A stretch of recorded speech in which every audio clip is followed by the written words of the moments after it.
శ్రీకాకుళం జిల్లా కవిటి మండలం ఆర్బెల్గం కాశీ విశ్వనాథుని ఆలయంలో వినాయక చవితి వేడుకలను అత్యంత వైభవంగా నిర్వహించారు. నవోదయ యోజన సంఘం గ్రామ పెద్దల ఆధ్వర్యంలో చేపట్టిన ఈ కార్యక్రమానికి భక్తులు అధిక సంఖ్యలో తరలివచ్చారు.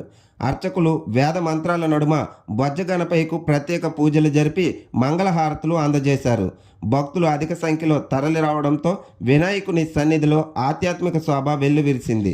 బొజ్జగణపయ్య మండపాన్ని నవోదయ యోజన సంఘం సభ్యుడు జీరు రోహిత్ వినూత్నంగా అలంకరించాడు.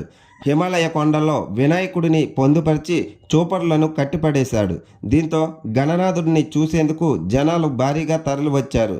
ఆలయ ప్రాంగణంలో నిర్వహించిన లాటరీ విధానం ప్రత్యేక ఆకర్షణగా నిలిచింది.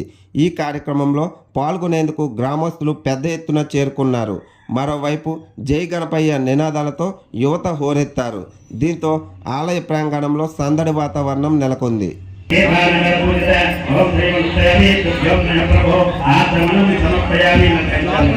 ఓం